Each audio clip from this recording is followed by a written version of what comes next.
20th. Council Clerk, will you please call the roll? Calling the roll, Ms. Brown. Here. Mr. Jones. Here. Mr. Tron. Here. Mr. Brady. Mr. Brady is absent. Ms. Simon. Ms. Simon is absent. There is a quorum. Thank you. I'd like to make a motion to excuse Council President Brady and Councilwoman Simon. So moved. All in favor, please say aye. Aye. Aye. All right. Is there any public comment related to the agenda? No, Madam Chair. All right. I hope we have had an opportunity to review the minutes from our May 31st meeting. May I have a motion to approve those minutes? I'd like to make a motion to approve our minutes from the May 31st meeting. Okay, all in favor, please say aye. Aye. All right, the minutes have been approved. I will now ask if you will read the first item into the record, Council Clerk. Resolution number 2017-0163, authorizing amendments to contracts with various providers in connection with the Workforce Innovation and Opportunity Act for the period 7/1/2016 through 6/30/2017 to extend the time period to 6/30/2018 and for additional funds. Thank you so much. If there's someone here to speak to this matter, please step forward, state your name and your affiliation to the item that is being referred. Good afternoon, Jane Bhattacharya. Is your green light on? No. Okay. Good afternoon, Jayanti Bhattacharya. I'm the Deputy Director and Chief Financial Officer for Workforce Development, also known as Ohio Means Jobs, Cleveland, Cuyahoga.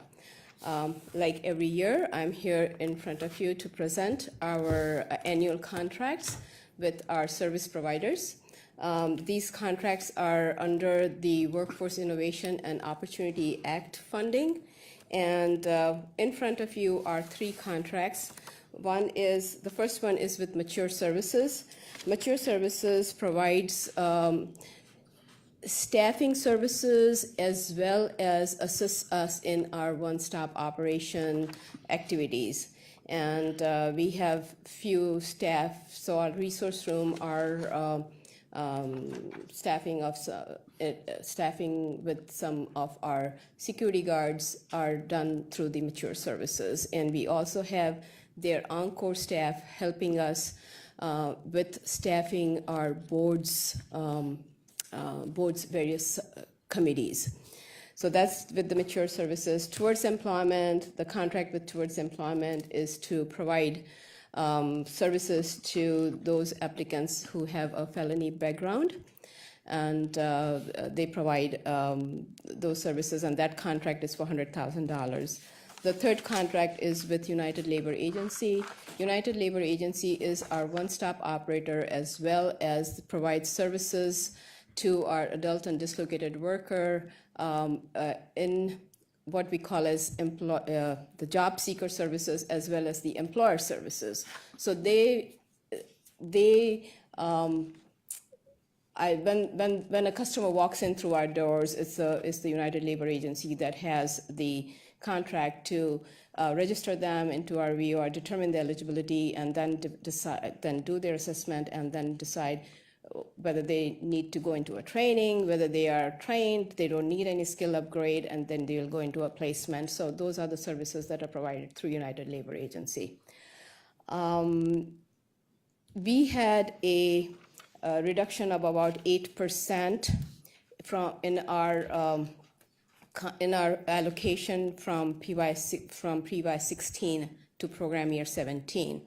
Our program years run from July through June. And so in the PY 16 through PY 17, we had an 8% reduction, and our the total funding that we received was close to about $8 million. And of those $8 million, $3 million is for youth, and the balance is for adult and dislocated worker. If you have any other questions or need any additional information, I'll be happy to provide. Thank you. Let the record reflect that Councilman Miller is now in attendance. When you touched on, I have a couple of questions, and then I'll open it up to the committee. When you touched on Mature Services, you indicated there was a few staff. Are these full-time, and is this $250 for admin costs? How are the dollars being utilized? No, so those $250,000 include the staff salary. So they provide the salary, but we reimburse them. So these are all our reimbursement contracts. Okay. And then so we reimburse them the expenses related to the staff. So we have we have 2 staff members who are there are 3 security guards who are part-time, and they are at our Brook Park Road location. Then we also have 2 staff members who are in our resource room. They provide, and they are full-time. And then we have a full-time computer lab instructor. Okay, and is that true? Is that same methodology applied to contracts 2 and 3 as it relates to? Yes, both of them are reimbursement contracts. So what we provide them is basically the costs related to their services that they provide, the staffing expenses. Okay, thank you very much. I'll open it up to the committee. Any questions? Mr. Jones?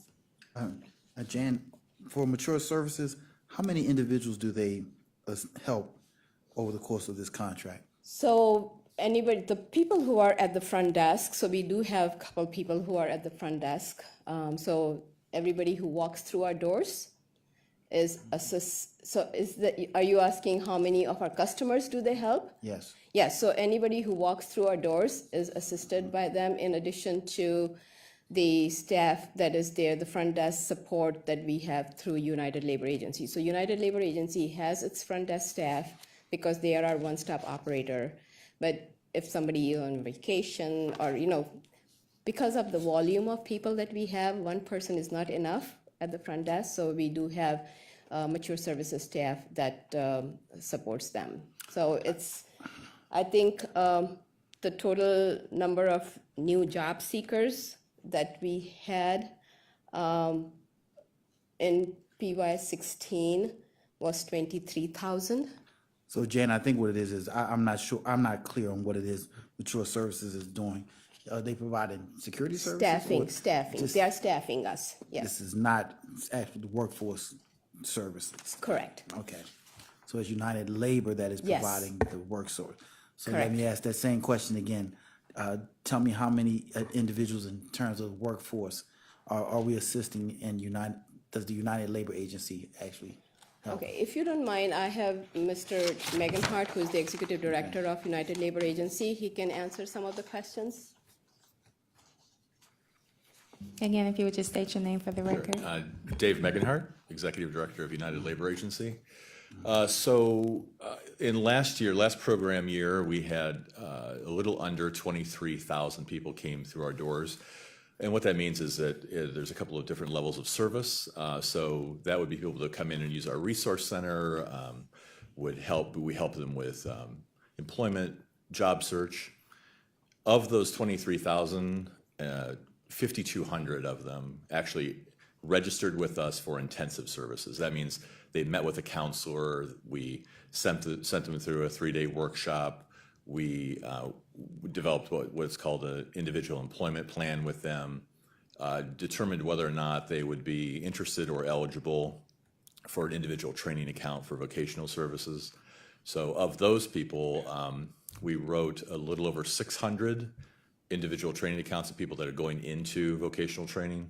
And in that year, 350 of them finished, and then the additional are continuing on through this year to try to finish up their vocational training that would lead to a credential or an industry recognized credential.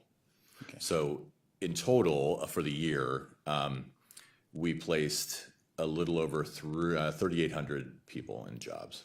3,800. Okay. Do you have a target metric that you operate by? So do you have any goals in that? Sure. We're always around 4,000 placements per year. The contract itself is for 2,500 per year, but the system that we designed is designed to have maximum impact and to try to reach as many people as possible. So we're usually hover around, we're a little over or a little under 4,000 each year.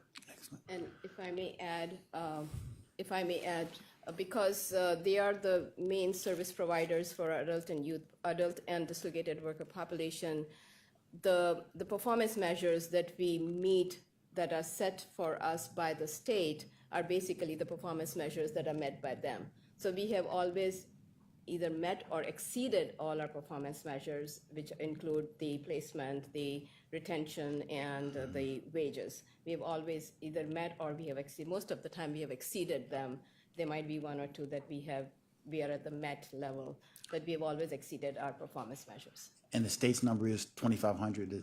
That's locally negotiated. So the good news is, I think the best news about it is, if you put it in context, Cuyahoga County places 33% of all the placements in Ohio, and we receive just under 12% of the funds. So I think it's the highest number of placements in the state, and we have been for many years.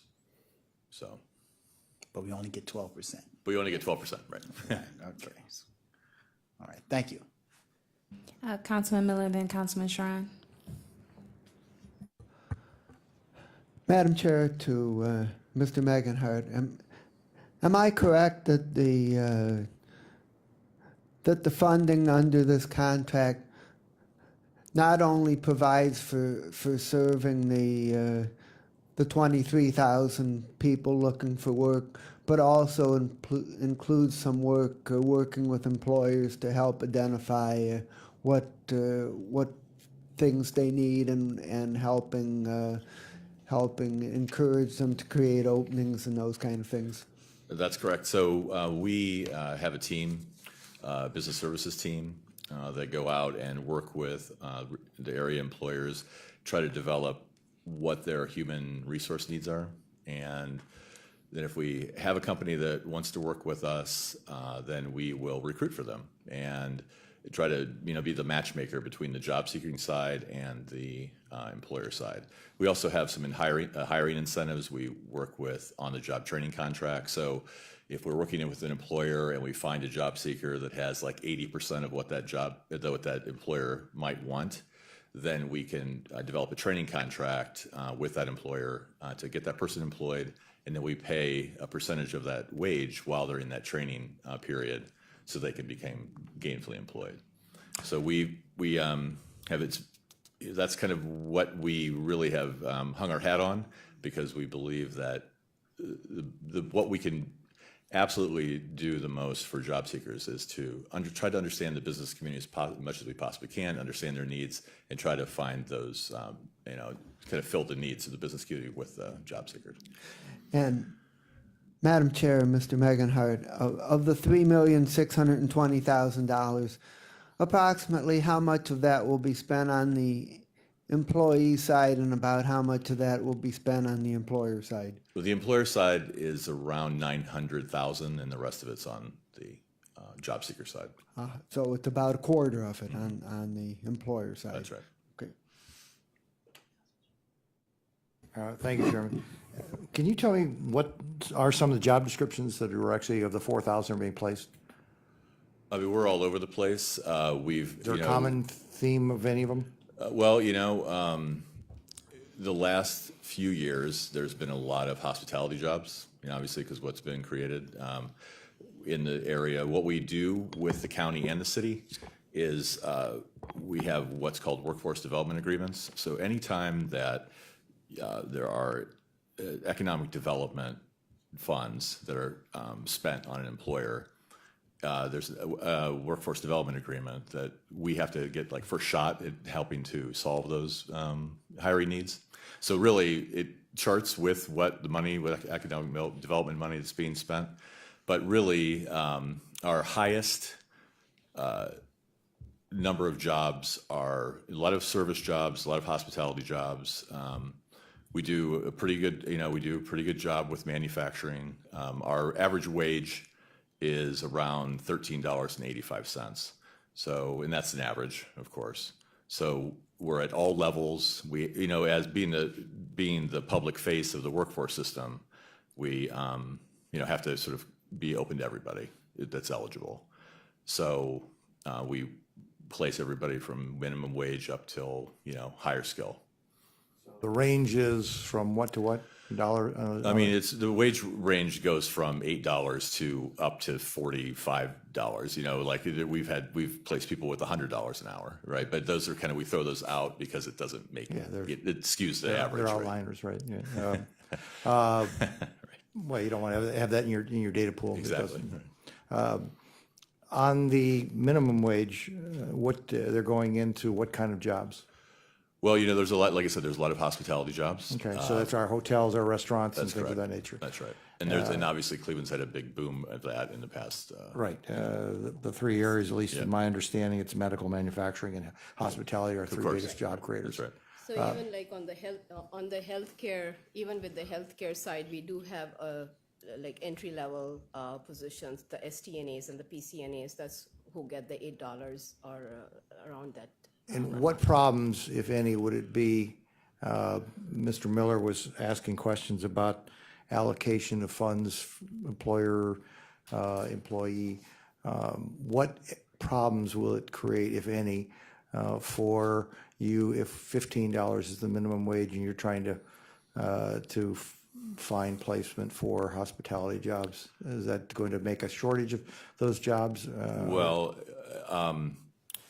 Or less? I will say this, that, you know, we are in a almost a full employment economy right now. And, you know, of course, the, you know, unemployment rate in Cleveland's a little higher than, you know, the county, and it's higher than the national average. But we're not seeing wages rise naturally through a shortage. So I don't know what would happen if it went to $15 an hour, because that would be an individual sort of individual determination by each company. But what I can say is that it's not happening naturally right now. So that even though employers are citing shortages of labor, it's not translating into higher wages. So we did a survey of our employers and asked them, you know, if they were having trouble finding people, and 78% of them said they were having trouble finding people. And we asked, you know, what did you do to try to solve this problem? And one of the answers was to raise wages. 5% said they would raise wages to try to lure talent.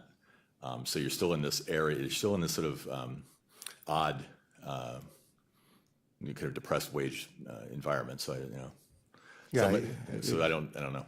If we were to have a $15 minimum wage mandatory, they wouldn't be having a choice on that. That would be That's right. mandated. And I can only assume if hospitality is an entry-level job where we're getting a fairly high level of participation, and the restaurants, which is probably one of our key areas where we're doing placement, and some of the hospitality and the hotels, that's going to make it very difficult for that employer if that were to occur, which makes it then difficult for you to do your placement. Right. I mean, right. It would If be the over. jobs go away, then Right. Right. It would be over our average Yeah. right now. So I mean, yeah, your average is we- $13 an hour, Right. and that's what Marketplace is driving. Right. If our Marketplace artificially is set at a number, it probably means that you and I are going to be paying $15 for a hamburger as opposed to $10 at some point. Has to get translated into the system. So I just didn't know if you're being asked to give an opinion on something as important to your 4,000 placements on this subject matter.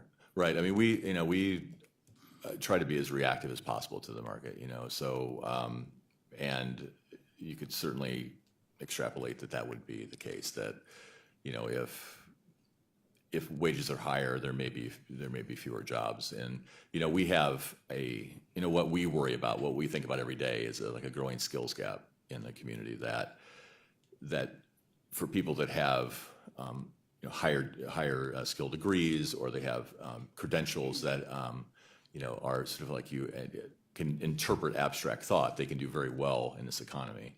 For people that are lower skill, there's fewer and fewer options for it. So we're constantly trying to think of in workforce, how do we get them on a career pathway? How do we get them started to where they can, we can begin them on their path and they can go and try to get to higher skills. So anything that would disrupt that we would be concerned about, certainly. And you see a lot of churn too with people would have lower wages, right? I mean,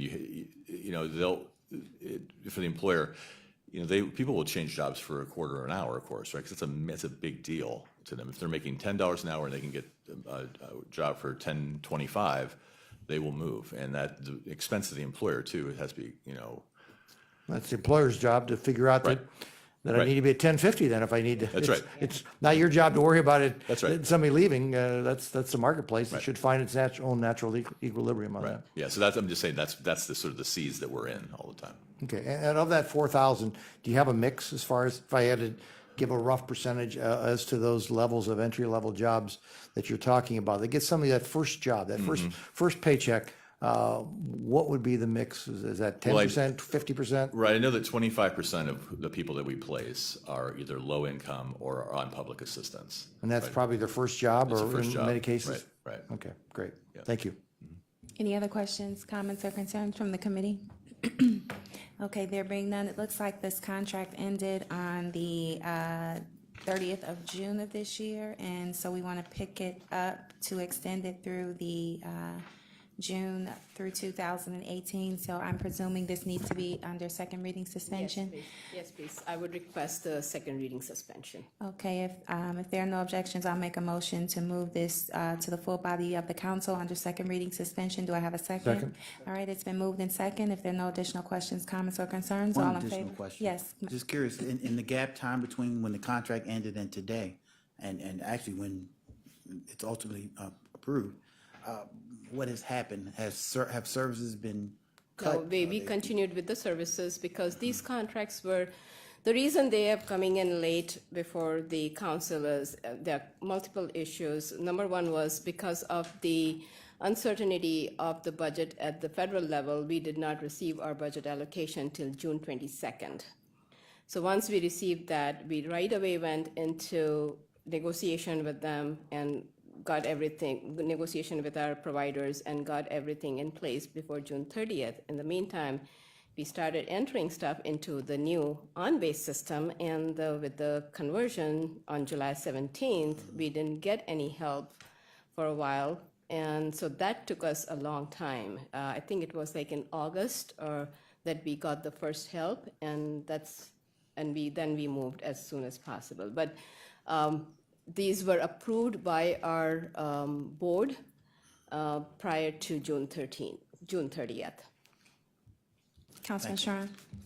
I think that we should be singing the praises for what you folks do from the rooftops, because to get a 3-to-1 multiple from the state dollars for placement as a percentage of the state's total placement, so often programs in government do not get credit for good stuff. They only get seen for when they fail to perform at the proper level. Well, this is one where we should be telling the folks down at Columbus, hey, we're doing our job.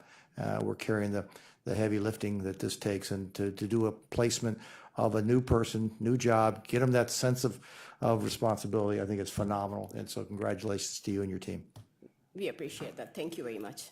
I think Councilman Strawn echoes the sentiment of this entire committee, and again, this is 100% funded by the Workforce Innovation and Opportunity Act, so this is a reimbursement, so we are grateful for those resources. It's been properly moved in second, so if there are no additional questions, comments, or concerns, all in favor, please say aye. Aye. All right, thank you so much. This will move to the full body of the council under second reading suspension. Council Thank you Clerk, very will you much. please, you're welcome, will you please read the next item into the record? Resolution number 2017-0166, making awards on requisition number 38919 to various providers for expansion of universal pre-kindergarten in Cuyahoga County for the period 8/1/2017 through 7/31/2020. Good afternoon. Good afternoon, Madam Chairman and members of the committee. My name is Bob Stabe. I'm the Associate Director of the Office of Early Childhood. I'm here today on behalf of our Director, Rebecca Dorman, who regrets that she's not able to be here before the committee. She's in California visiting with her 2 older sons, so it's a sacrifice for her, but she wishes she could be here. Thank you for this opportunity. Do we have the PowerPoint up?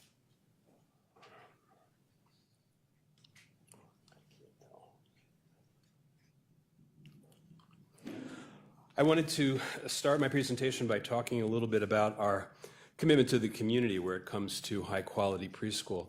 About 2 years ago, this county, the executive and this council made an extraordinary commitment to the community to dramatically expand high-quality childcare. I mean, a move that was literally unprecedented amongst county government. The county committed $10 million to funding high-quality preschool, and then challenged the private philanthropic community to match that amount. We were challenged to create 2,000 new slots, essentially double the number of children that we were serving. We were also challenged to increase scholarship levels, to enhance our family engagement, and also to enhance the way we work with children with special needs. And I'm happy to report that, as I will reveal in the next few moments, we've met all or exceeded these commitments.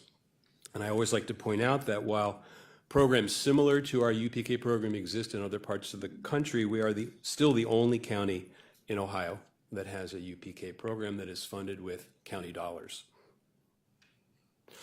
So just a quick historical overview of the basic elements of our UPK program. We describe UPK as a comprehensive, voluntary, high-quality early care and education experience for 3 to 5-year-olds. That experience is provided by a diverse array of providers, which include public preschools, Head Starts, private child care centers, private preschools, and the licensed family child care homes. The program consists of the hallmarks of high quality, which is low staff-to-child ratios, credentials with associate's degrees or bachelor's degrees, a strong family engagement component, and tuition assistance. Our main partner on this program is the Starting Point, which is the Regional Resource and Coordination Agency for Early Child Care. And this is the 4th RFP process that we've gone through. This will be the 11th year of UPK in Cuyahoga County. So how does the funding work? One of the things that we take pains to emphasize is that these are contracts, these are cost reimbursement contracts, and that they're not grants. Funding comes for 2 purposes. One is to enhance the quality of the experience of the children in the classroom. And when I say flexible, I mean that can be spent on a computer or a microscope. It can be spent on a field trip or an outdoor classroom. It can be spent on bringing someone in to teach French. It can even be spent on increasing wages and or paying for benefits, because apropos of the previous conversation, many of the assistant teachers are paid minimum wage and will leave for 25 cents an hour, even if that means going to Walmart. So we are trying to do whatever we can to retain those teachers, because the stability of the teacher in the classroom is another hallmark of quality. The second component of the funding is for our scholarships in order to make high-quality preschool more accessible to families. We have a sliding scale. The scholarship is essentially a discount that goes to the parents. So whatever the provider charges, we discount that to the parent based on their income. So families that are earning up to 200% of the federal poverty level, they get 50% off their child's tuition. If they're between 200 and 300, they'll get 33% off. And then if they're between 300 and 400, they'll get 25% off. And just to give you some perspective, amongst these providers whose contracts we're presenting today, the range in monthly tuition goes from about $500 a month to $1,000 a month. So even for middle-class families, this is a very, very big expense for them.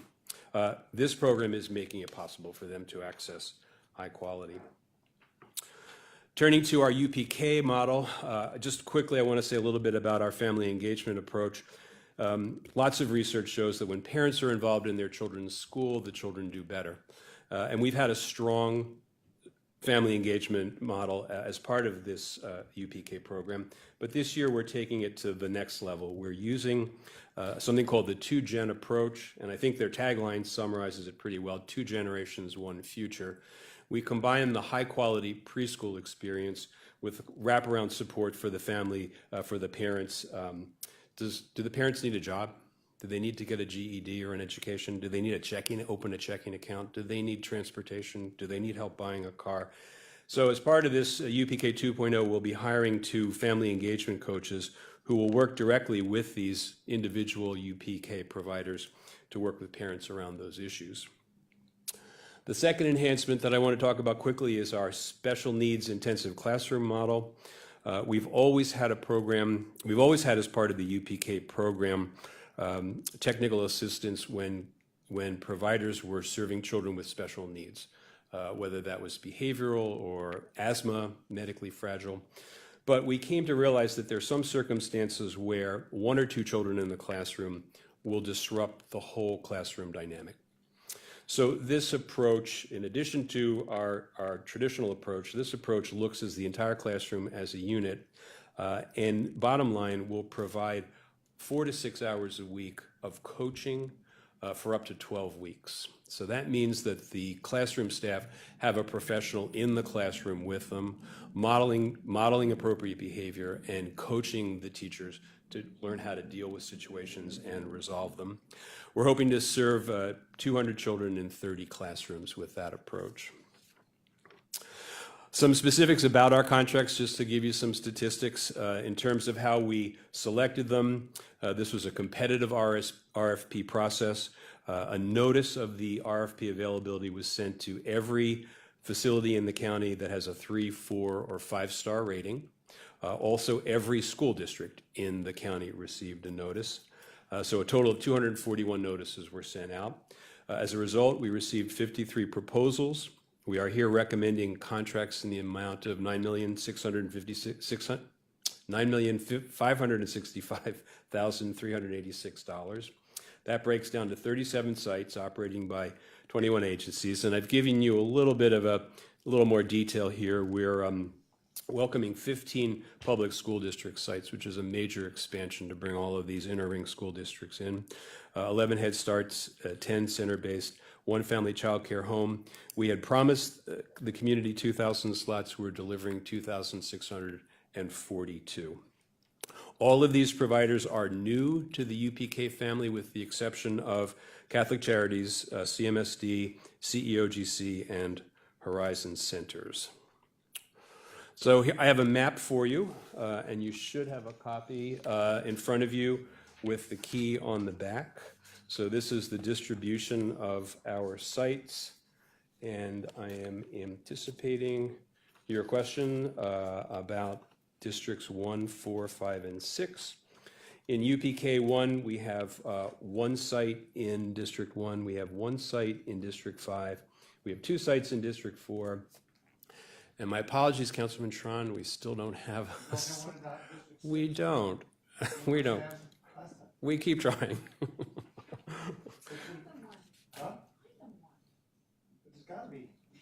Well, it's partly a function of the fact that we send out the notice, but then we review the proposals that come in. And Some of them are financially challenged. well, absolutely. I mean, I believe there's a need there. Wanted to just highlight the fact that of the new school districts that we brought in, we were excited about this because historically we haven't had much participation from the school districts. I think school districts are awakening to the fact that kindergartners prepared for school, that they're much more successful. And as we'll see in a moment, that success carries on through subsequent years. So they're finally beginning to understand that it behooves them to have strong preschool programs, to have prepared kindergartners join their ranks. Little trend data just to show you the picture. So the light green bars shows our UPK program. We're calling it UPK 1.0, and this is UPK 2.0. We'll come back with a better name. But just to give you a quick graphic of how the slots have increased with these new contracts. As good stewards of the county's dollars, I always like to highlight the fact that our county funds are last dollar in, and because we layer these funds on top of high-quality child care providers, we're leveraging the child care subsidies, the Head Start funds from the federal government, the private tuition payments from parents, and then also grants and endowments that the individual providers receive. I wanted to just quickly mention that we've hired 3 new staff in the Office of Early Childhood as part of the UPK 2.0 expansion. And Shauna Rorman, our evaluation manager, is here today. Want to wave, Shauna? We also have a family engagement coordinator who will be working on that 2-gen approach. And then Kiana Tidmore is our program manager overall. Lastly, I just want to say quickly about our results. We have been evaluating UPK for the past 10 years. One of the measures that we use is an assessment called the Bracken, and the 5 subscales relate to colors, letters, shapes, sizes. There's one other. So we've seen gains in all of those across children who've come through UPK. Of the children who've come through the UPK program and gone to Cleveland Metropolitan Schools, on average, they score 3 points higher on the kindergarten readiness assessment. We follow those children to 3rd grade. We found that 30% of them, they're 30% more likely to pass the 3rd grade reading proficiency, and that we've been very pleased to see that the greatest impact of UPK has been on low-income children, with 55% academic growth in their first year. And with that, I would be happy to answer your questions. Thank you so much. Before we open up the floor to questions from the committee, I want to point out that we need to make an amendment to resolution number 2017-0166 to change the dollar amount from $9,565,377 to an additional $9 of $9,565,386 throughout the resolution, because we're so thorough. So we want to make sure that I was going to give them the $9, but Janine said this was required. So, I want to make that amendment for the record. And now I will open it up to the committee for questions. Ron, unless you're going to make a recommendation. No, I'm just kidding. Go ahead. For District 6. For District 6? Yes. No, every year, it just seems like there ought to be somebody out in some part, but that wasn't my comment.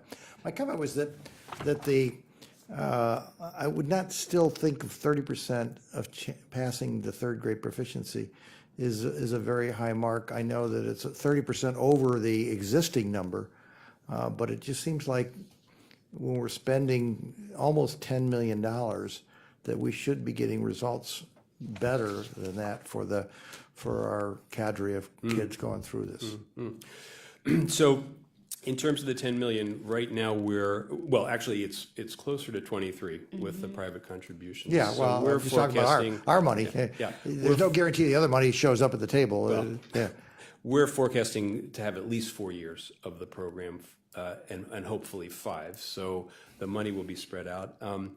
I don't know that I have a better answer for you than to say that it's a tough indicator to move the needle on. And I think we're realizing that it's not just what goes on in the classroom, but that the family engagement piece is a part of that equation as well. And that when families function better and parents are functioning better, they can be more involved in their child's preschool experience, and we'll see those scores increase. And I know it's really a challenge when somebody like myself raises the question I know that a lot of this is faith, that we take it on faith that universal pre-K is going to produce results that we would all like to see achieved, but it's not happening when you get to those kind of levels and percentages yet. And I know that there are some studies that show that it is not happening to the extent that we all would like to see it happening. Yeah. What's the reasoning behind that? Well, one of the things that we're separate from UPK 2.0, we received a grant from the federal government to look at what they call pay for success model for UPK 2.0. So we are, it's one of the things that's consuming a lot of Shauna's time. We're working with CASE, we're working with an outfit in Boston called Third Sector Capital Partners to really demonstrate in a concrete way what these what the outcomes are, and then monetize them so that we can approach school districts and say, here's how much it saves you when a child comes prepared for kindergarten. Here's how much it saves you when you don't need to provide remedial education for a child in the 3rd grade. Here's how much you save when a child passes the 3rd grade reading achievement when the first time they take it.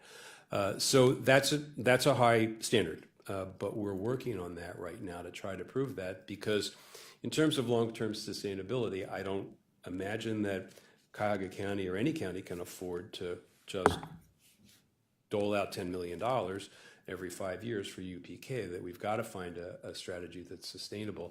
So that's what we're pursuing at this point, is to look for a pay for success model. That means that we have to be very rigorous in showing that the results that we're claiming we're actually getting.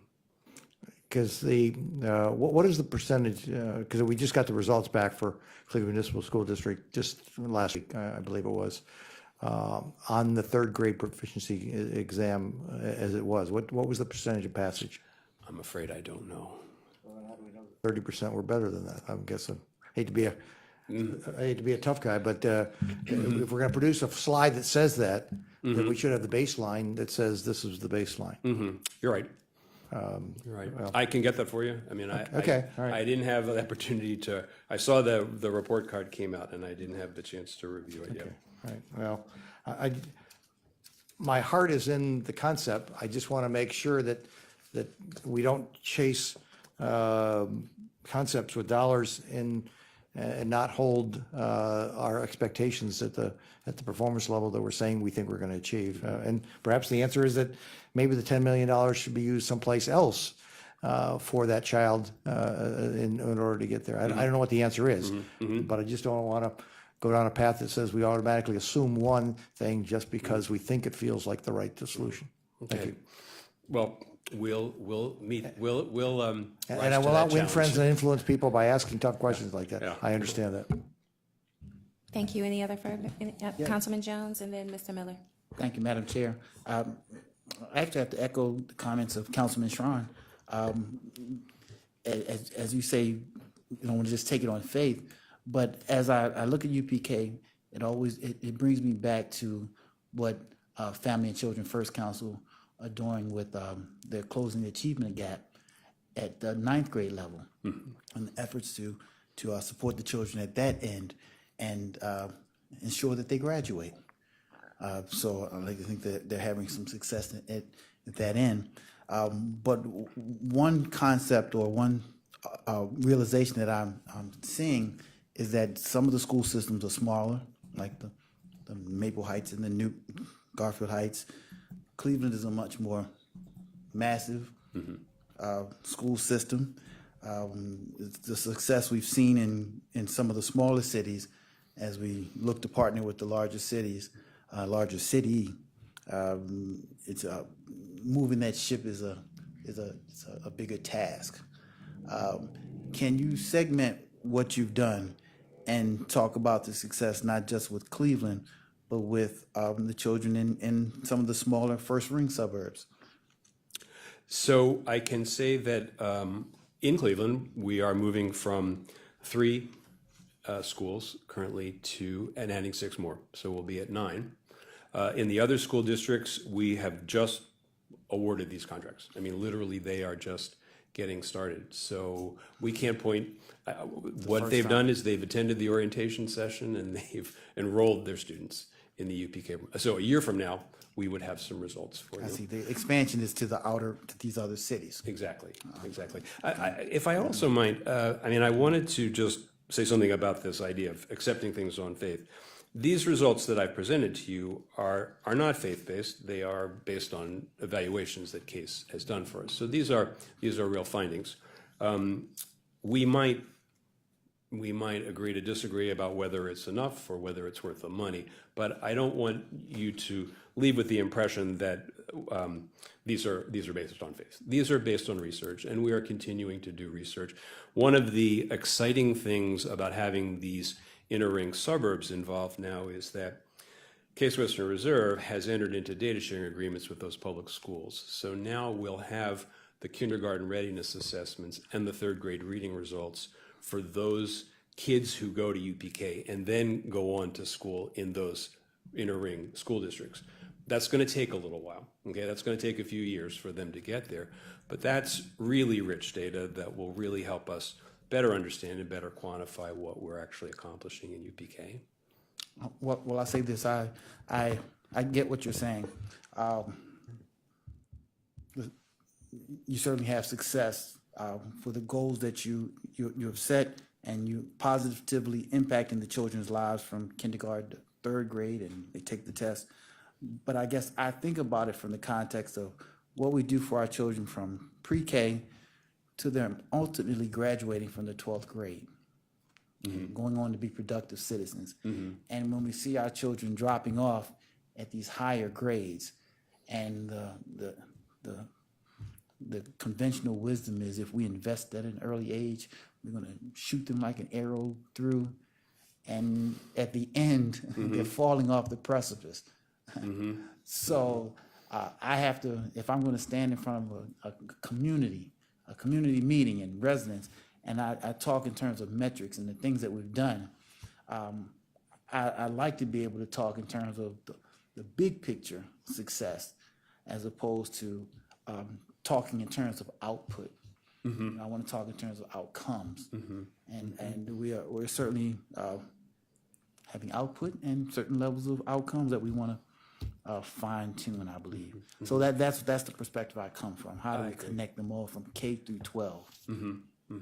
Agreed. Thank you. Councilman Miller?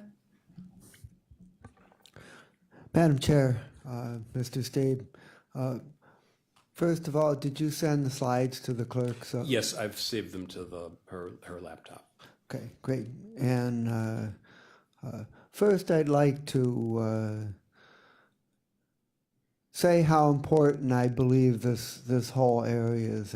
I think it's vitally important that we start early and help children be fully prepared to do well in school and in life. But that having been said, I also agree with what Councilman Schron said, that it's important we know what the base rate is on that data. I mean, the 30% improvement on the third grade guarantee, well, an improvement from 70% to 90% would be a 30% improvement, and I would feel very good about that. But an improvement from 30% to 39% would also be a 30% improvement, and I wouldn't feel very good about that. So I'd like to get that Absolutely. that base rate information so we have a better understanding of that statistic. My next question is,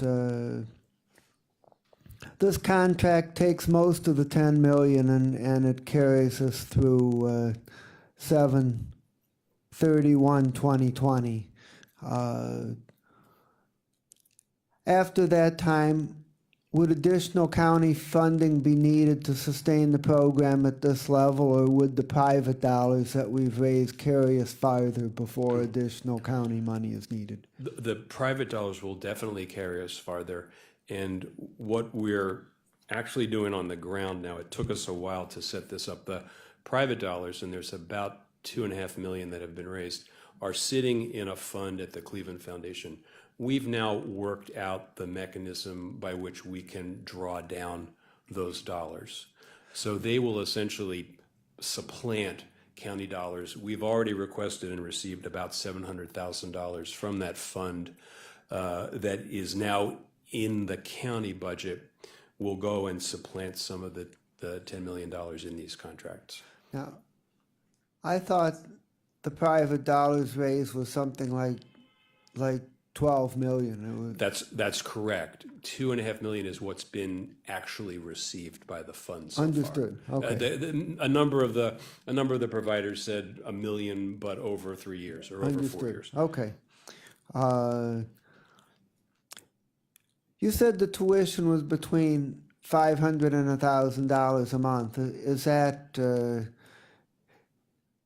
Is that before the reductions based on income? Yes, it is. So if for those in the 50% reduction category, it would be $250 to $500. Correct. Okay.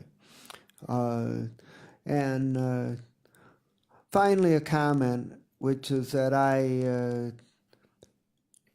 I totally applaud you moving into the inner ring school districts, and I think we need to eventually move throughout the county. I attended the the program on Say Yes to Education at Idea Stream a couple days ago, and that is a wonderful program, and they're hoping to make last dollar in tuition assistance available to every high school graduate who's able to go for post-secondary education, college or other training. But it only applies to the Cleveland Municipal School District, and I think that's great. But I think there's children going to school in Lakewood, Warrensville Heights, Euclid, South Euclid, and a lot of other communities that have the same needs, and so I'm happy that we're paying some attention to it. Well, thank you for that. Thank you, Mr. Miller, Councilman Miller. While you were discussing those matters, I did find the results for the third grade reading report card. And just to kind of put things in perspective, the city of Cleveland had 20.4% of the third graders that did not meet the promotion threshold. And then I looked up Warrensville, they had a 10.7% that did not meet the threshold. And to your district, which you can really hang your hat on, Solon had 0% that did not meet the threshold. So I guess that number is going to vary per district yes. as we look at that. And so we need to bear that in mind as we're using this as a tool to measure performance. So I just wanted to put that out there just to kind of give us some idea as baseline what we're looking for. And overall, it looked like the report card for the state is not bad, but as a county, we have some work to do, as we identified in Cleveland and Warrensville specifically. So I just wanted to share that information amongst the committee and with you. And if there are no further questions, comments, or concerns, it looks like we need to move this also before the full body of the council. Yes, please. Under second reading suspension, so I'll make that motion. Do I have a second? Second. All right, it's been moved and second. Are there any? Excuse me, Madam Chair, I'm sorry.